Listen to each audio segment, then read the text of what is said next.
I'm Hailey. I'm Sean. And welcome to Hailey Hates Everything. I pick a surprise topic. And I get high and opinionated so we can discuss it together. So grab a snack and hang out with us for Hailey Hates Everything.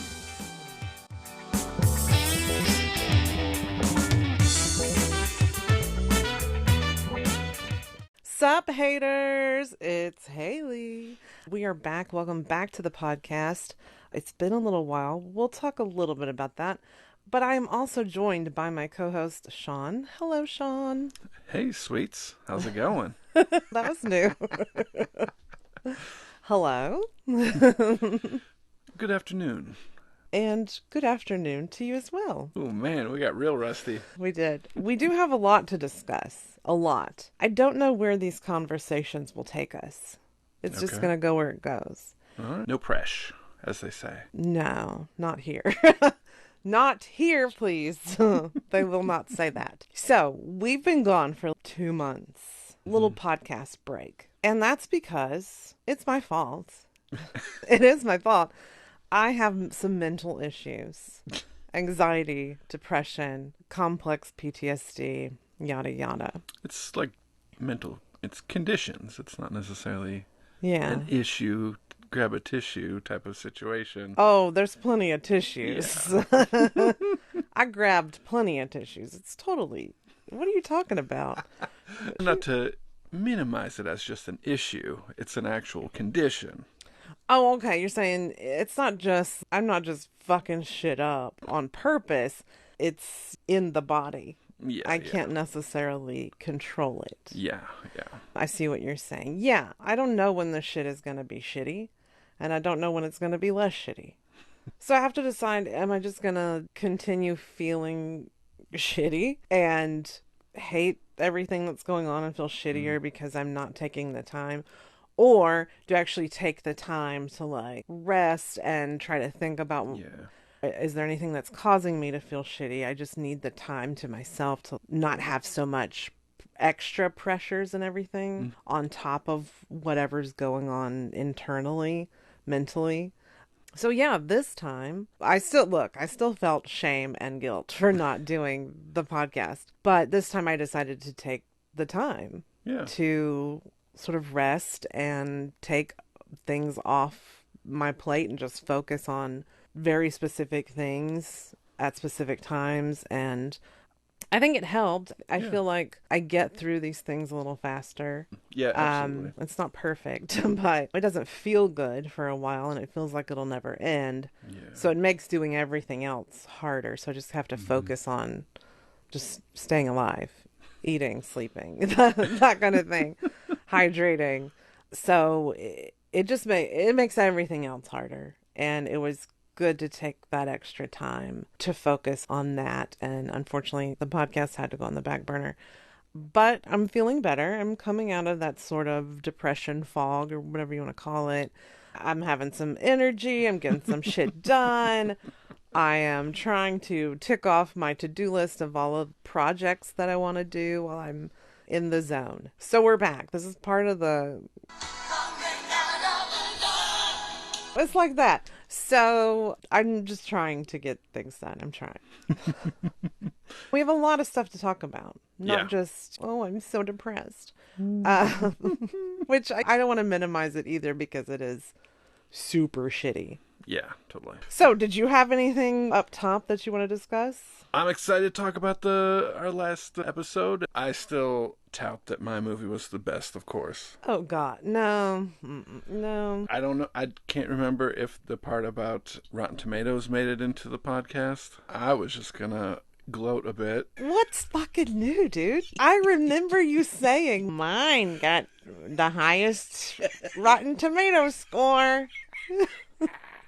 It's actually a very intellectual film. No, it was a fucking nightmare. It was a shit show. And anyone who watched it, but especially Brandon, will say, I concur. It was a shit show. He didn't hate it as much as I did, but I'm going to speak for him right now. Okay, yeah. So what's new? You're gloating about your fucking crazy movie. So just to set things straight. What? The City of Lost Children had an 80% on the tomato meter and a 90% on the audience score. What kind of freaks are saying that? 59 reviews for the tomato meter, 50,000 plus ratings for the audience score. How many of those ratings are from you and your accounts that you've made to promote this film? That's not completely out of the question that I could have done that, but Okay, wait. There was a big pause, and then there was a yeah, okay, yeah, kind of vibe coming from you there. So that there was no denial. And so that tells me you do have multiple accounts in which you are voting and uplifting this movie. No, I don't. I think your suspicion of me had merit, but I did not do it. Okay, what? This is what you're saying. That makes sense, and I probably could have done that, and I can see why you think I would do that, but I didn't do it. Why even include that whole front part? Just say the last part. I didn't do it. I was trying to give you credit on suspecting that it's something I could have done, that's all. I know it's something you could have done. They don't necessarily know that. They know it from me. Does everyone not believe me? Hailey hates when people try to be lying to her. And she hates when people don't listen. So why would people listen to a podcast where they think I'm lying all the time? I just don't know if everybody knows I'm like a programmer, so I could actually like. Yeah, do you're a little something technical like that. nerd computer guy. People know what you are. They've sensed it. They heard you go on about that fucking Dune book series. They should tell know what by you are. then. They know what you are. You don't need a scarlet letter. They can tell. Oh, they could tell. And I think we were clear. We've known each other for 18 years. Yeah, we have. And so I know you're some kind of nerd freak who will make multiple accounts just so he can uplift this movie and be like, see, it's actually very high on Rotten Tomatoes.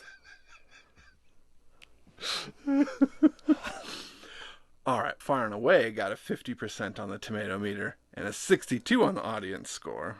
Look, I think some of that's personal because people don't like Scientology. And I get it. Okay. I don't either. And yeah, is Tom Cruise crazy? Yeah. Oh my God, you got this is a tangent. Tangent alert. Don't freak out. Have y'all seen that behind the scenes? Like, this motherfucker actually got on a motorcycle and drove it up a ramp and off a cliff and then parachuted. You get that wrong one time, bye-bye movie. Bye-bye Tom Cruise. Yeah. It takes some amount of crazy to drive a motorcycle off a cliff for anything. Even for millions of dollars. Yeah. Anyway, I think some of that's personal. That's all I'm saying. Against Tom Cruise. And I get it. But I just don't. Look, do I trust the masses? No, I don't. There are lots of reasons, very visibly to all of us. I'm not going to go through all of them. Y'all know what they are. I don't trust most people, and I don't trust most people's opinion. That's why I don't keep up with trends. I don't follow them. If I like something, I like it. And if it happens to be trendy, cool, I can find more of it. If, someone, whoever, doesn't think it's cool, I don't really give a shit. What is your point with all this, honestly? Are you going to fuck around about Brandon's movie? You going to talk some shit about that? You want him to come back with some audio? He would. You want to talk some shit? Because you're only talking shit about mine. And I'm just wondering, is it just because I'm here and Brandon's not here? Nope. Radioland Murders had a 24% on the tomato meter and a 59% on the audience score. And his was lower, so why aren't you talking shit about that? Why are you just coming for me? I didn't talk any shit about yours. I only said what the things were. I didn't say anything. Shit was implied. Not only from your tone, but from your facial expression. And I could see that, but other people couldn't. There was one other item that was mentioned in the podcast. We had talked about the City of Lost Children game for the PS1. Oh, yeah, I don't remember if I kept that in. Unfortunately, behind the scenes, maybe. Like, you can only get for like $100 or more. And I wasn't going to pay $100 for it. Please don't tell me. That's why I got the $20 German version.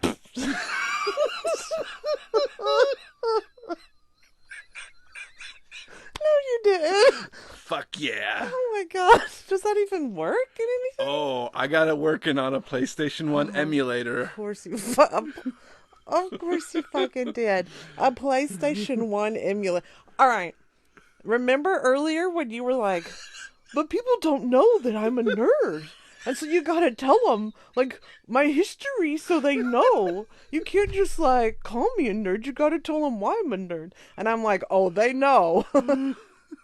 What you just said, if they didn't know before because they hadn't been listening, now they know. A PlayStation 1 emulator is what he used to make a German video game from 20 something odd years ago work. There you go. That's who Sean is. There you go. Do you feel seen? Indeed, yes. Thank you. Okay. Okay. Here, do you want to try and read what the name of it is in German? No, you took German in high school, yeah? Yeah, yeah.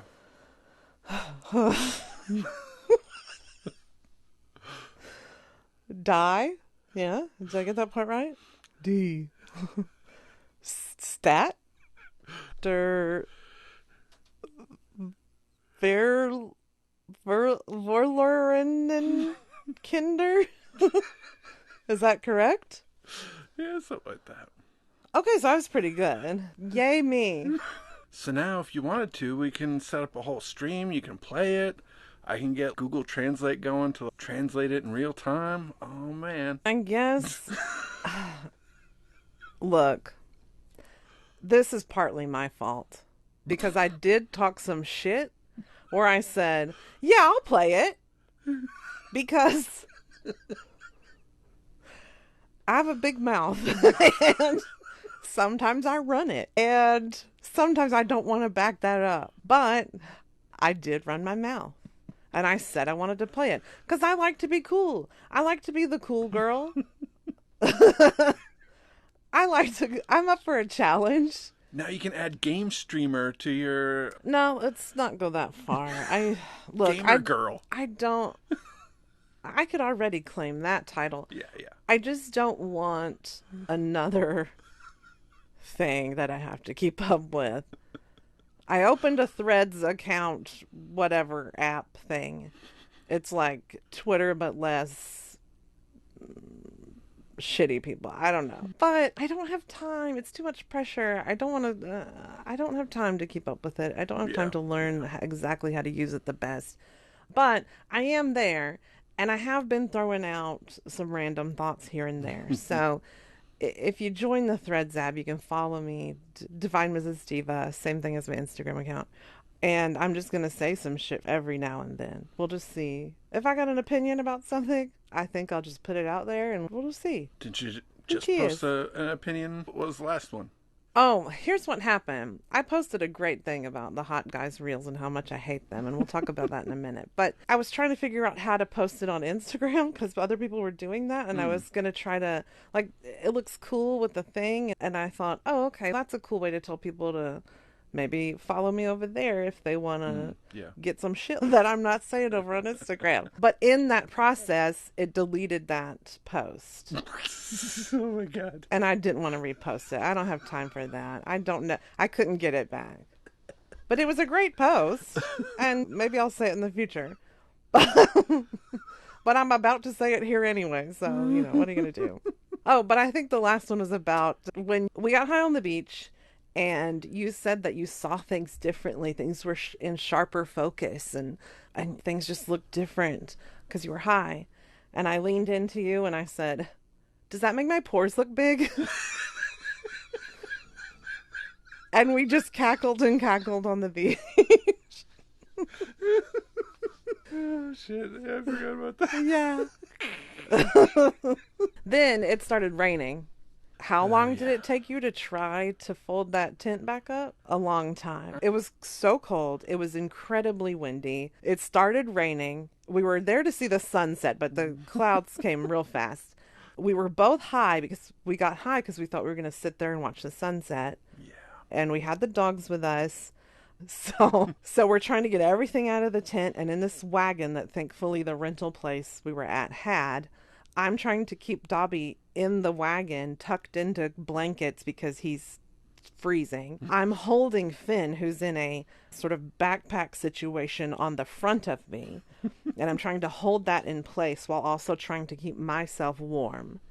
And I felt just like an Irish immigrant, like going onto the ship and just very cold, at just holding on to my children, and you're trying to fold this tent.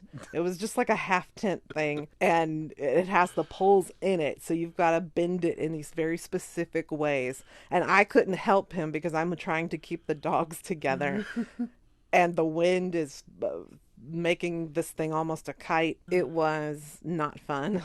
And that kind of is an example of how the whole trip was. It was, things didn't go quite right. Things didn't go quite as planned. Yeah. And because I was already depressed and all of that, it just was like little triggers that all made it worse. Yeah. I felt like I cried the entire time. You didn't. But I know that I didn't. There were still fun things that happened. Yeah. But anyway, working through a lot of shit, learning a lot of new things about myself, and I was going to talk about those later. But let's go back to this thing. So it didn't cost you $100, right? No. And is this something you're playing on like a laptop, or is it like an actual console or what? Yeah.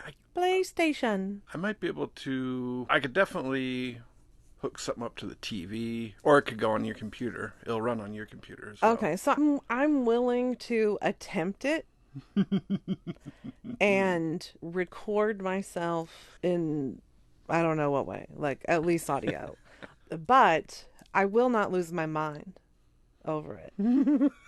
And I am not excited. It won't about haunt it. you? It won't haunt. I won't let it haunt me, no. I won't give it that power.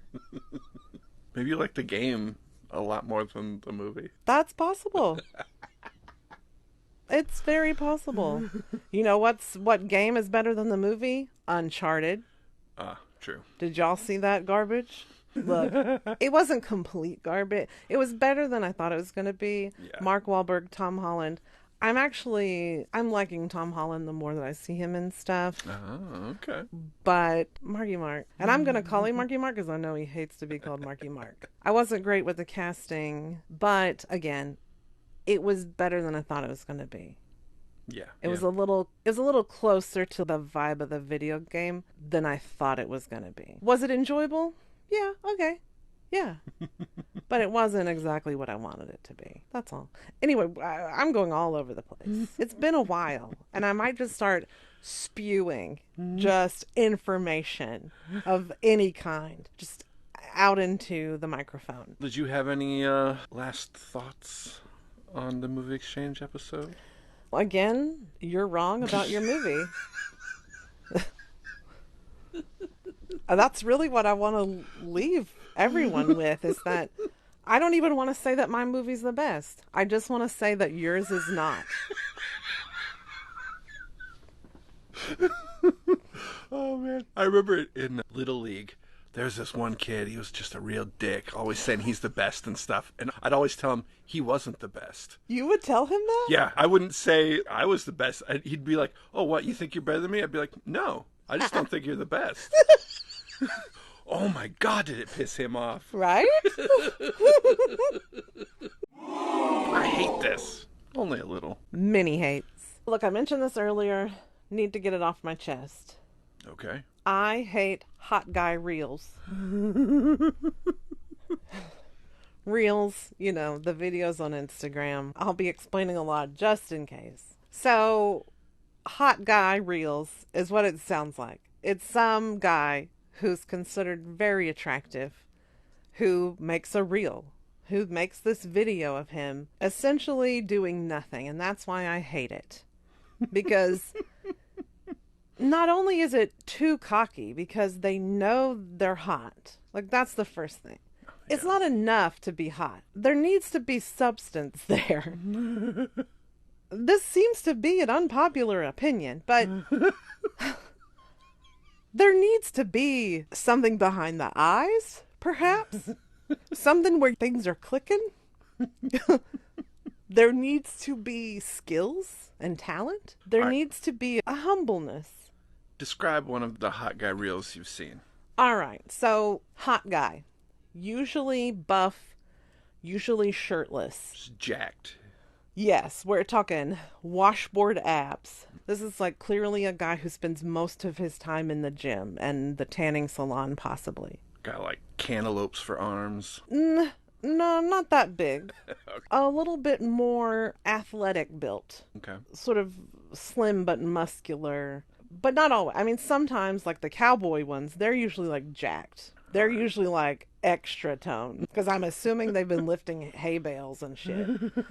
Picture that, a hot guy. Usually he's got on some kind of tight jeans. Maybe he's got on gray sweatpants so you can see the outline of his dong. He's got on a cowboy hat, or maybe he's like a surfer guy. They all have their personalities. So obviously I'm a grown woman, and sometimes I'm like, oh, that guy's attractive. But I don't click on him, and I don't click on him out of principle. But sometimes I'm like, he's attractive. Maybe he's actually doing something like constructive. Or they'll have some words like, every girl needs to hear this phrase. And I'm like, okay, what does this motherfucker think every girl needs to hear? And so I click on it because I'm curious, right? What the fuck is going on in his brain? But none of it makes sense, okay? Hot guy, different personality, whatever. It's a specific look. So it either doesn't make sense, it's a stupid dance that is just ridiculous. Especially it looks super ridiculous because a muscular guy's doing it. Maybe that's the point, but I don't like it. It's too freaky. Or it's some kind of slow motion movement, but that slow motion movement will lead to nothing. Like the video will stop just as it gets to the point of the guy actually gonna do something. I'll give you an example in a minute. So that's usually what it is. Or it's a total thirst trap where essentially he knows that there's like a cover of the video and it'll be something very specific where he's in very little clothing, or he's in a sexy pose, or he's making a sexy face or whatever. Something like that. But then that's all it is, him like being like, oh yeah, aren't I fucking hot? And that pisses me off because I feel duped in that moment. Let me decide if I think you're hot. Don't tell me that you're hot. If you're telling me, that makes you not hot. So, okay. So here's some examples. So number one, there was this guy, very tan. He looked kind of surfer boy, tousled blonde hair. So I click on it because the words say, if a girl knows this phrase in this song, this verse of this song, then she's a keeper. Nice. And so I was like, okay, what does this ding dong think is worthy lyric wise? And I thought it was going to be something about sucking dick, and I wanted to know if I was right, to be honest. I click on it and it's this guy up in the camera. So it's really just his face and his shoulders. And then he's lip syncing to Any Man of Mine by Shania Twain. And it's, let me find the lyrics and I'll tell you what verse. So just in case you want to let a guy know you're a keeper, then you can have this Shania Twain verse memorized and then go look for some kind of blonde beach bum. This is what he thought was worthy of a keeper. Any man of mine better be proud of me, even when I'm ugly. He still better love me, and I can be late for a date, that's fine, but he better be on time. That's it. That's it. What? And I watched it and I go, what the fuck does that mean? And I was so angry. And that's when I knew I needed to talk about it on the podcast. Okay, so here's another example. There's this one guy. Now I started following him because it just is so crazy. The things that are considered so great and get him so many likes and, oh my God, you're so hot. Ooh, yeah, daddy spanked me. Blah, blah, blah, blah, blah. Like, for very little of what he does. It's just, it's mind boggling to me. If I could switch bodies with anyone, I'd want to switch bodies with a super hot guy. Like, societally fucking panty dropper hot. And I want to know what it's like to have people treat you like you're a fucking hot guy. because it would be the total opposite of what I usually get treated like. And I just think that would be fascinating. And also, it would make me very pissed off. So, this guy, he's from the Netherlands or something. I'm not going to tag any of these people. Yeah, yeah. I don't want them to engage in this. He's usually wearing some kind of like gray sweatpants where you can see the outline of his dong. Or he's got some khaki pants on. Or he has some specific like Jedi robes, like a hooded robe that he wears shirtless. He's shirtless all the time, by the way. This is all shirtless. Okay. And he's got really long hair, like down to his waist. Whoa. Like dirty blonde hair, right? And he'll braid it in Viking braids, and he'll be a Viking, and he's got like leather straps, and I guess whoever chick he's with, she's like societally hot too, so she's in lingerie in the background posing with her ass out, and he's got a whip or something, and it's just, I'm a hot guy's about to fuck, and that's like it, and he does the whip, and then that's it. And so he's got a lightsaber that he'll just move around. Here's the thing. It's not enough just to be hot. If you've got a lightsaber, show me you know how to use it. Don't just wave it around or expect to be hot. He does this thing with the lights where it's like he's clothed, and then when he does it like this, he's not clothed. And then you're supposed to be like, ooh, Jesus, fuck. But I'm like, you didn't do anything. You just moved a light and recorded yourself doing it. I want to see skills, like actual skills. Yeah, yeah. But and he'll do a lot of the slow motion shit that I don't like. It'll pull you in because there's some kind of action that you know is about to happen, and you're like, what the fuck is this guy going to do? Like, is he actually going to do something? Does he actually have a skill now? Did he learn something? So you click on it and you watch it, and it's a slow motion of him like moving towards some action, and then the video stops right when he would be about to actually do something. If you were going to make a hot guy video, you'd probably make one like cooking or something, right? You'd be like, yeah, I'm a sexy guy, I'm cooking, yeah, I know how to cook. Yeah. This is going to be super awesome. I got some sweatpants on, showing my dong outline. Yeah, you're going to show your dong outline. Sweet. I'm liking this. Yeah, it's going to be like the morning. Your hair's going to be a little tousled, and maybe you'll have a tank top on. Okay, all right. And maybe you're flipping an omelet or something like that, or maybe some pancakes, right? So you're going to have the skillet, and there's going to be something there. We know there's something in the skillet, and you're going to be like looking at the camera like you're ready to fuck, but you also need to flip this pancake, right? Yeah, I'm feeling it. So it would be slow motion of you like looking, and the frying pan like slowly going as you're about to flip it, and then just as you're about to throw it in the air, that's when the video would stop. So really, you didn't have to do anything. You just had to pretend like you were going to do something. And that's what these people do. Or with the stupid dance. It's usually some cowboys with tight jeans out in a field somewhere, and I guess they got time on their hands.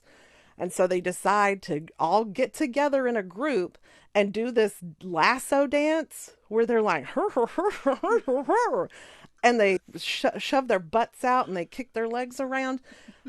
Like, why? Why? Why? It's different. Sometimes they're like chopping wood or something, or if they're showing their stylish skills. Here's some different outfits I put together, and you're like, damn, son, like the that's hot guys expensive like shit. suits. Yeah, these are the expensive. What's that Christian Bale movie where he's a serial killer? Psycho. American Psycho. This is posh shit. Those types of dudes, like New York posh dudes. Okay, yeah, you have some skills. You can put a look together. That's a zaddy. Like, a lot of zaddy. Yeah, a lot of zaddy videos are fashion videos, because that is part of zaddy life, I would assume. Yeah. There's all these different kinds, and I hate all of them. I don't know if everybody's aware of this, but, when Facebook and everybody tracks you, they track your IP address and where you're coming from and stuff. Yeah. And so they'll try and serve similar stuff to that IP address, which means, say, Hailey's checking out some hot guy videos. I hit search on my Instagram. There's like a bunch of hot guy videos. The first time you told me, I'm getting all these like dancing cowboy videos on my Instagram, and I was like, oh, that's weird. But secretly, it taken me a few to learn that they were not what I wanted them to be. I'll have to do some screenshots of what mine is right now because it's mainly. Let's see. There's a lot of Henry Cavill pics in my search. Like a lot. And then one video of somebody slapping a bunch of sheep on the butt. I do follow a couple sheep accounts. They're in Scotland and England, and they're little mini sheep, and they're so cute.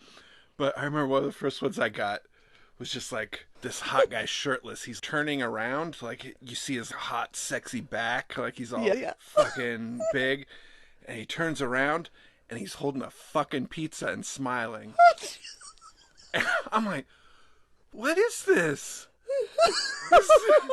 Is he trying to sell DiGiorno or what? But it didn't even, he wasn't even, I don't even think he was selling anything. No, it makes no sense. It just looked like a DiGiorno or something. And I was just like, why? Yeah. I agree. And remember that one I showed you where he had this beautiful bronze skin, right? He was very tan, but he had blonde hair and he had these very light blue eyes. And he was super buff. He looks dumb as dog shit is what he looks like. Shit. I'm sorry, he does. He has pretty eyes, but there's nothing there. And he's just super muscly, and so it makes his head look really tiny on his body. So in these videos, I was drawn in by the eyes. I was like, okay, he has beautiful eyes. Maybe he has something constructive going on in his life. Boy, was I wrong. Not only is he completely dead behind the eyes, but he doesn't know what to do with his face. Oh. All right? He's worked so hard to cultivate every muscle in his body from the shoulders down. Yeah. All of that is so particularly defined, like too defined. And he's got this tiny little head sitting on the body, and he doesn't know what to do with his face. So in this particular video, the one I'm thinking about, he was sort of leaning over like at a bench at the gym, and he was holding onto a weight and like pulling it up, doing these arm exercises. But he's staring at the camera as he's doing it, and he's trying to smile. But he wants to look sexy, but he's not sure if that's right. And so his face, his mouth in particular, goes all over the place. It's just, he moves his mouth from smile to frown to close to the whole time. And I burst out laughing when I saw it. And I was like, oh my gosh, I have to show you. He was trying to go through an entire repertoire of looks that he'd practiced in the mirror. He'd try and do like a smile, and then try and do like sexy it up, and then try and do a smolder, and then try and... But all of this was happening one after the other very quickly. Very It looked like his face was seizuring or something. He didn't know what to do with his fucking face. And that's when you could tell he was so vacant behind the eyes, because you could see him think about, what do I do? And I was like, this motherfucker, how dare him? And here's another one. The long-haired guy. All right. He did a video in which it was like my hair routine. And he's got really long, seemingly kind of thick hair. Yeah. And I thought, okay, it usually looks clean and more voluminous in his video, so I wonder how he takes care of it. Yeah. So I clicked on the video, and he had a mask, like a hair mask, like a deep condition on it. And he had a shower cap on his hair, because you can do that and let it sit for a while. Then he gets in the shower and I guess rinses it out. And then he does his reveal where his hair's up in a towel and he takes it down and twirls it around because it just falls down his chest. And then he does one of those little flippy things that people do where then when he flips back, then his hair's dry and it's like just cascading down. But here's the thing that pissed me off. One, it's not a routine. All he fucking did was a deep condition. Two, it didn't do shit because his hair still looked like fucking straw. I think he needs a haircut because all those ends are dry. And I'm talking like feet of ends, okay? Oh, shit. This is 3 feet of dead ends he needs to cut off, but he won't because it's his sexy guy hair. I'm just saying. Again, I was pissed off because I felt duped. I got drawn in by the promise of a beauty routine. Things that make you go. Ooh wee! I think one thing that has made a big change in our lives is the addition of using a CBG marijuana strain. So CBG is another portion of the cannabinoids that naturally form in marijuana, and some strains have been cultivated to be high in the CBG. And one of the things they tout is mental balance and things of that nature. Mood boosting, Mood helps with boosting. inflammation, helps with pain. It's really made a change for us. We've always not slept that well, partially because we stayed up really late a lot. Yeah, we were always kind of night owls anyway. We didn't. Yeah. We're not morning people. So yeah, we'd stay up later, but then you got to get up at a decent time to get anything done or go to work or whatever. Then you don't get enough sleep, and that can affect lots of your body, your brain, your life. And now we go to bed at a decent time. Yeah. We start getting sleepy when the sun goes down. Yeah, and we're kind of awake naturally at a decent time. Yeah. All the time, even on the weekends now. It's Yeah. that circadian rhythm is more balanced. I feel like it's helped me with my anxiety and depression a lot, just kind of balancing my mood more. It certainly isn't a cure. Those things are always there, but smoking the CBG has muted things a little more. So for me, I feel things so intensely. And I was trying to explain it to Sean. It's just like really vivid, saturated colors. That's how I feel so much. And now things are more sort of mid-tone for me, where they're not pastel, they're not completely muted. I still feel things, but it's just not at the intensity level. Things don't make me cry as easily. Yeah. I think I'm a little less sort of sensitive to that. I don't get as weighed down with whatever emotion is happening at any certain time or any things like that, like on a daily basis. Yeah. Things that would make me super angry now just make me sad and disappointed. Yeah. I'm still angry. I still get angry. I still feel all of the feelings. And at first it was super scary because I feel things so intensely and it felt like I was barely feeling like anything. And when I was in my early 20s, my mom made me take her Paxil for a little bit. And I think she was on a higher dose. I don't know. And it made me feel like a zombie. Like, I just sat there. Yeah. And I didn't care about anything. I didn't care about anyone. The house could have burned down around me and I would have just sat there. And I don't want to feel like that. Yeah.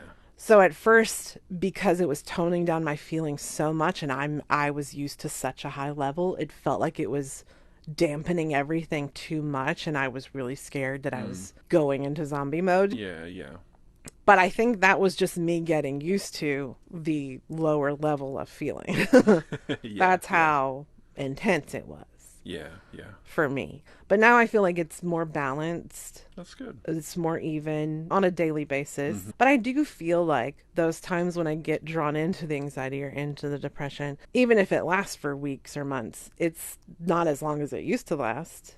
Yeah. It's not quite as heavy as it used to be. Yeah, the lows aren't as low. It is making a difference that way. It's definitely making a difference day to day in my mood and my energy level because I'm getting enough sleep, because I'm going to bed at a decent time.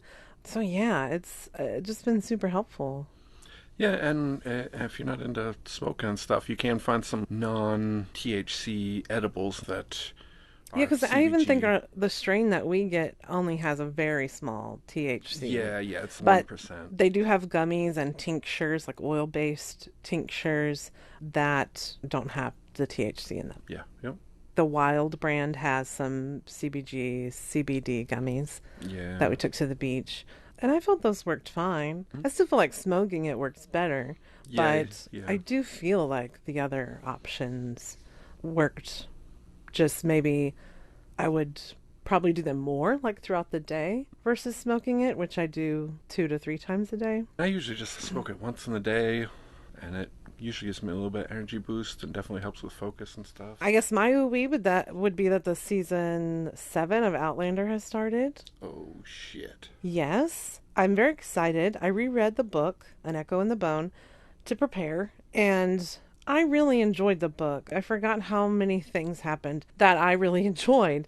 And specifically, like even in the last episode, which I won't mention everything if you get caught up, but there was a scene in a swamp. And I enjoyed this part of the book and I wanted to see it play out. They did make it a lot shorter because other stuff happened, of course. But I enjoyed seeing it kind of play out in that aspect, and particularly a relationship between two characters kind of starts to happen a bit more. And I enjoy that whole plot line. I'm trying to be very specific. So that's my ooey. Outlander has started. I'm really excited about what happens in this season.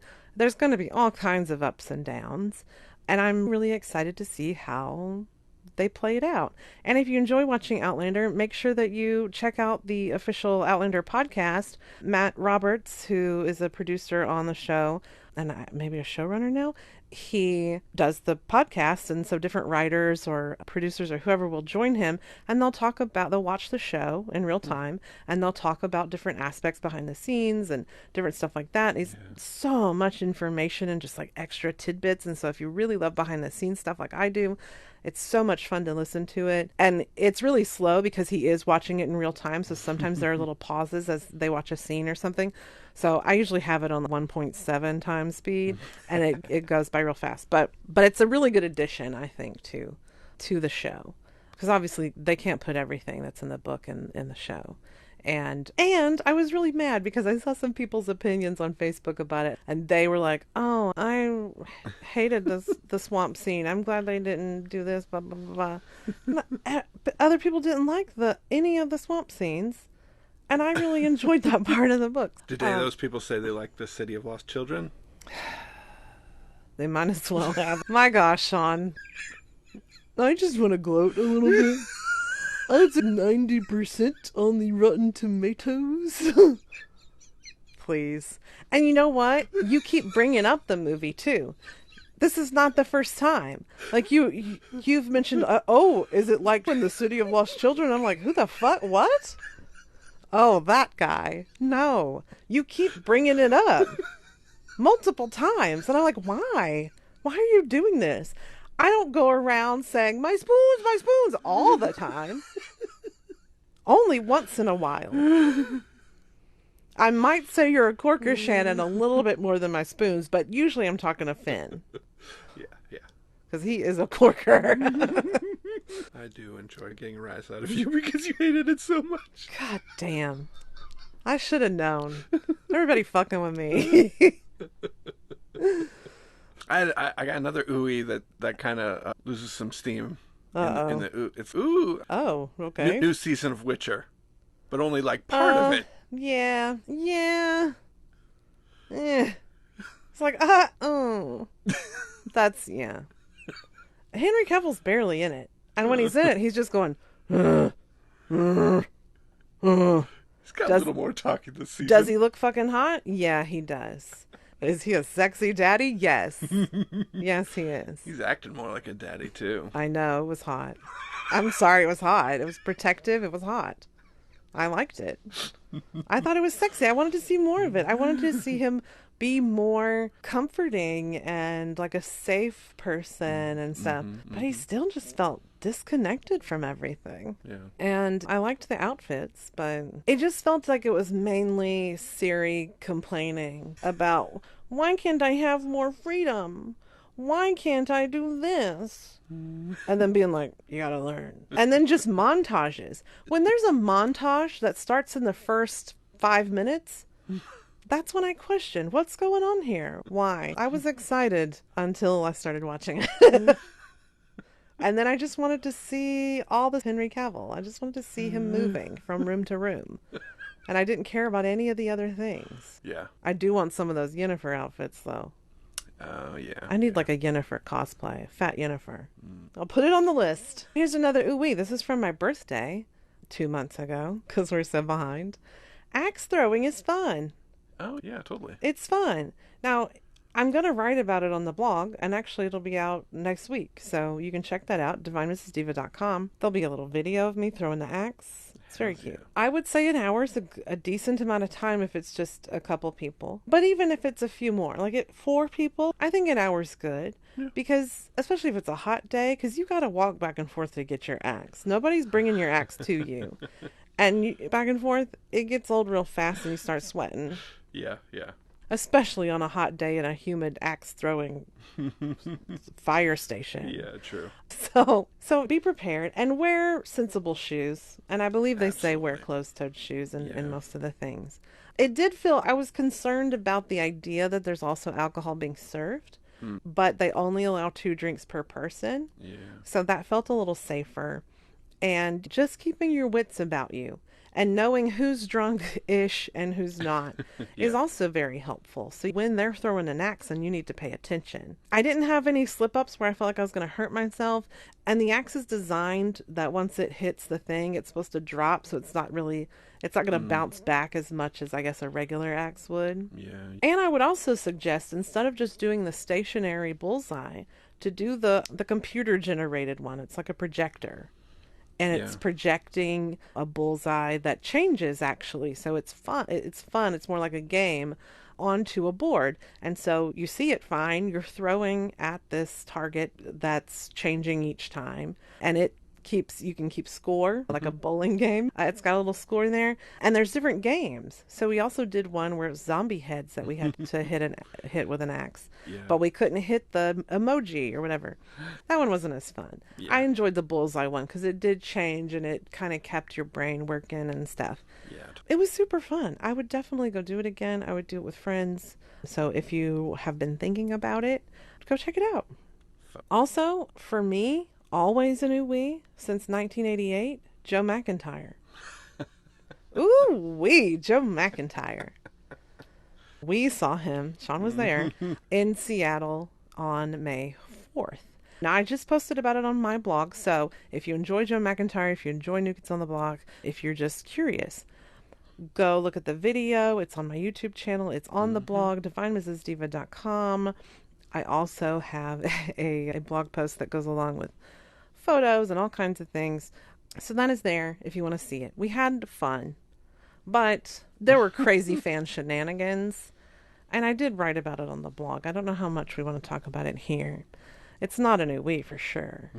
Yeah. But yeah. Joe himself, Joe the performer, Joe the man, Joe the person, ooh we love him, always will, adore him. Yeah. Favorite yeah. new kid. Yeah, he was great. Great performance. Yeah, you had a good time. You even got Yeah. your picture taken with him. Now, did those Absolutely. pictures turn out? No, they didn't. Is that another ooey? No, it's not. It's another one that's going later on. And I also wrote about that on the blog, too. Well, I guess that's a good segue to bring us into No Caps. No cap. I'm sorry, but if you go to a concert and you're taking a clipboard with a sign you made that's really actually a fake restraining order, and you're taking it to that concert and you're waving it around in the air, and you're a grown-ass woman who's had too many White Claws, and you're waving it around in the air so no one behind you can see anything, and you're saying, look at me, look at me, look at me. And your friend, for, I don't know, a good chunk of the show is saying, hold it higher. He can't see you. I know he sees you. Why isn't he acknowledging you? We're going to get him to acknowledge you. Hold it higher. I don't know why he's not acknowledging you. To the point that Joe has to stop the show. This actually happened, by the way, you guys. That Joe has to stop the show and say, what are you doing? What is going on here? Yeah. Now, he thought he actually had a restraining order out against this chick. But she says to him, my goal in life is for you to take a restraining order out against me. And I thought, this is a great start. Now, I also have beef with Joe for later rewarding the behavior. But if you do all that shit and you go to the concert and the whole show has to stop because you're making an ass out of yourself, I need you to go home and think about yourself and think about your life. And here's the thing, and I said it in the blog post, but I'll say it here. It's selfishness masquerading as love. It's a need for attention because you can't do your inner work to figure out why the fuck you need so much attention. Yeah. That you're selfishly taking up everybody else's time to say, look at me, I need this, and fucking it up for everybody. Yeah. Yeah. And you call it love. Do the work, people. I'm sorry, it sucks. It's exhausting. It's not fun. We could have all had so much better experience collectively as a group had people acted right and not been like me. Yeah. And it also made me angry for Joe because he's putting this together. He's still learning the songs. He's also performing his songs. He's performing some new kids' songs. And he doesn't have to do that.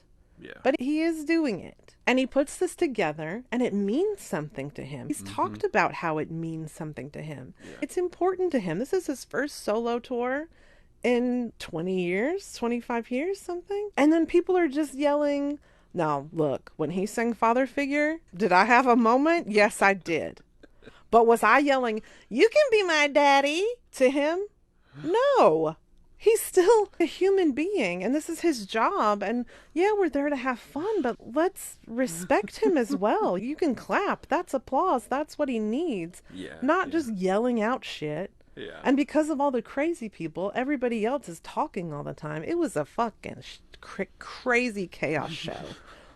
Did I let it take away from my Joe experience? No.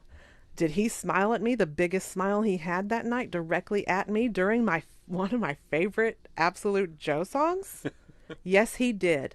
And do I have it on video? Yes, I fucking do. And I love it, and I've watched it multiple times. Because I know that smile was at me. And all you had to do was enjoy the experience. Yeah. And not...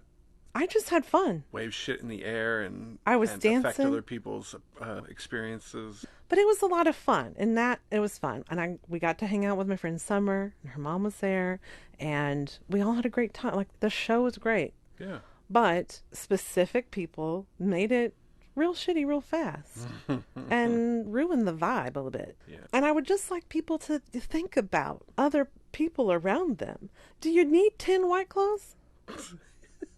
I'm saying this because this was an example that the people sitting next to them told me. I didn't see the White Claws, but the people behind me saw them. And I found that out today. Just let's think about the people around us. I just wish that we could all work through all of our bullshit so that we can be ourselves and be happy with ourselves and therefore live a happier life that also affects everybody around us. It all affects us. We're all in this life together. We're all in this world together. It's an example of a larger societal problem of people being very selfish and very entitled. Absolutely. And acting a fucking fool. Yeah. And it just pissed me off. And I'm happy that I didn't let it ruin my fun. It was another example, like when the girls tried to fight me at the Backstreet Boys, where I handled things extremely well, and younger me would not have handled it in that way. And so I can bitch about it, but I can also be thankful that I was able to see the progress that I've made. Like, it makes me have more confidence in my ability to, like, be in the world, exist in the world, and be able to take care of myself or handle myself in a variety of situations. So in that, I'm thankful that I got to see my progress in that sense, and even how the CBG has helped me, because I do feel like I would have been extremely angry, shaking, angry, and not known exactly what to do with that energy. And it might have kind of dampened my time. But that didn't happen. And even beforehand, like, I wasn't super anxious. I wasn't freaking out. I'd get shaking anxious about anything. Like, even seeing Summer again. I hadn't seen her in 12 years. But meeting Joe, going to Joe, seeing Joe, whatever. I didn't have those, like, inner shake anxiety things at all. Yeah. And I know that's because of the CBG and some of the inner work I've been doing on myself. Absolutely, the inner work you've been doing on yourself. I don't want to say that it's all the CBG, because I have been doing a lot of work. It does suck. It's very hard. Yeah. It sucks. Yeah. Because you kind of have to remember every shitty thing that's ever happened to you and like how it's affected you. Yeah. So you're digging it all up. And it's not Hmm. fun. But hopefully, in the end, I'll be okay on the insides. One can hope. But, it takes a bit to get there. Nothing's ever Well, perfect or the same. It goes up and down. yeah. You'll have more better days than worse days. Yeah, that'd be nice. And I don't know if people have heard about this, but I've been seeing it more online, so maybe it's starting to come out. But the idea of glimmers, they're like the opposite of triggers. So Oh a yeah. glimmer is something that makes you really happy or makes you smile in some way. It's something pretty or something sweet or just something nice. It could be super mundane, like you got a ice cream at Dairy Queen Yeah. and it could be anything, but those things throughout the day. Also look for those. You're going to experience the triggers really whether you want to or not. Like they're going to Yeah. be there. Yeah. But it's how you handle them that you can work on. But also look for the glimmers. Look for the fun things. Look for the cute Hmm. things. So for instance, my glimmers would be sometimes watering the yard if I have the energy. But like looking to see how much our tomatoes have grown. This is the first Yeah. time I've ever grown a tomato plant or really much of anything. So there's a big old fat tomato in there. He's a honker. He's like what silver dollar size. Yeah, getting pretty good. He's getting big, and I'm very proud of that. So that's a glimmer. Watching the birds or the squirrels or the bunnies or whoever in the yard, the dogs and whatever silly thing they're gonna do. Just all kinds of things. It could be anything. It could be like saying a joke that I just popped in my head and making you laugh, Yeah. or watching Outlander, or anything like that. Yeah. So look for those things too because it does help.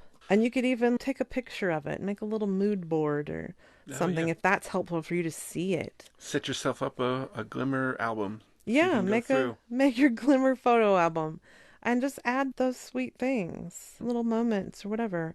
And go when you feel shitty, go back and look at it. Yeah. Another thing I do is I have a little jar on my desk, and anytime anyone says something sweet to me or gives me a compliment or says they're proud of me or anything like Mm. that, compliments my work or says how I've helped them, I write it down on a piece of paper. I cut all the pieces of paper up so every statement is individual, and I put it in this jar. And so sometimes when I feel really shitty, I look in the jar. I might pick one or two things. I might go through a handful of things. Yeah. But I Well, look at it till I start to feel better. yeah, that's good. That's also something that's helpful. I went through a long period of not listening to music much, and so now I'm starting to listen to music a lot more, Mm. and I think that's helpful too. Yeah. Even if it's helpful to like listen to music that kind of meets your mood where you're at, so you can work through it better. Yeah. That's also a helpful tip. Like I have a playlist on my Spotify that's just songs I listen to when I'm angry. There's a lot of Eminem. And so I have that playlist and I listen to it and then yeah, it's like, "Ugh." But then I feel better. And the way that I actually styled the playlist was that it starts angry and then it gets a little more hopeful. I think there's a Backstreet Boys song towards the end and it ends on a hopeful note where it's helped me like by the end of it sort of work through the anger and ends with something a little more upbeat or hopeful at the end. Oh yeah. Oh, that's So a good that's idea. another thing you Yeah. could do is like style your playlist so you listen to it very specifically and it has a sort of flow of vibe that helps you get through whatever emotion.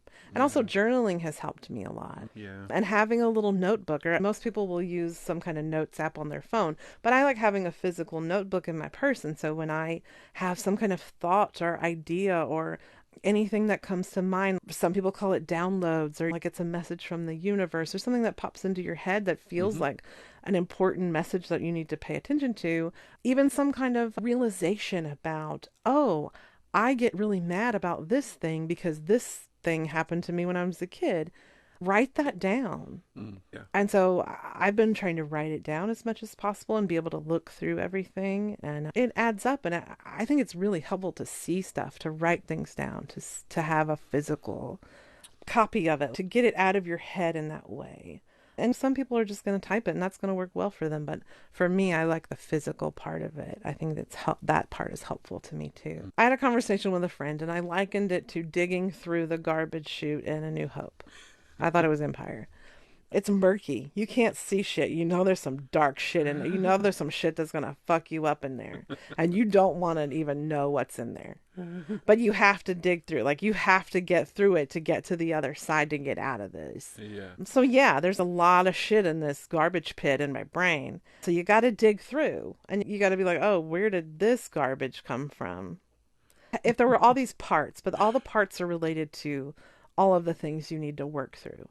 And when you pick up a part and you're like, oh my God, I don't want to think about that. You can throw it away and back in the water. You're going to still have to go through it at some point. Yeah, yeah. Or you can look at it and be like, okay, where did this come from? Why is it here? Okay, how can I use this to get through the door, to get out of here? Yeah, yeah. That's what it is, to Yeah. put it in that way, if that makes sense. Yeah. You're going to use this memory to help prop open the garbage compactor so you don't get crushed. Yeah. And maybe all of these things work together to help you get out. Or maybe you've learned things from all these things that work together to help you get out. But going through them helps you get closer to getting out. Yeah. You know what I mean? Does that make Okay. Yeah, I think so. So that's sort of flesh out that idea more. Anyway, I've been learning a lot in that way, digging through the garbage chute. Like summer. I hate the season summer. It's too hot. I don't like it. But also, it makes me feel lonely. It makes me feel claustrophobic. And I realized very recently that's because I wasn't in school. I was stuck at home with my family, who was very abusive. I stayed in my room by myself so I wouldn't get screamed at or beat. Yeah. So I was very lonely. It's very claustrophobic. I'm stuck in my room most of the time. Yeah. Like, I had to hoard food away in my sock drawer in case they didn't tell me it was dinner. Or they would leave. They would just leave and not tell me they were going anywhere. They'd go out to eat at a Mexican food place and I would just be stuck there. I didn't know where they were going, when they'd be back or whatever. Wow. So anyway, very claustrophobic, very lonely, right? Yeah, yeah. So and I realized that's part of why I hate summer. It's this season. It's how that feels for me. Yeah. And that's why it feels that way. Yeah, yeah, that makes sense. Yeah. So then you think, how am I going to fix that shit? So I'm trying to think of summer in a different way. I'm trying to be mindful of how much I don't like it, because I don't like the heat. And I do have to be careful with it because I am quite heat intolerant. My body doesn't regulate its temperature because I don't have a thyroid. So I just have to be very mindful about that. Then try to do things earlier in the morning, which is helpful now because we're getting up earlier. Yeah. And so we're not rushed, and then we can go to things earlier. So just trying to make those different kinds of tweaks to whatever, like doing an activity if we want to get out of the house. And also setting boundaries to be like, if it's super hot, I'm going to have to be in the shade or be inside or stay home, so that I'm mindful of how I'm feeling. Because like I said at the beginning, my whole life I've had to abandon myself for everyone else around me. Yeah, yeah.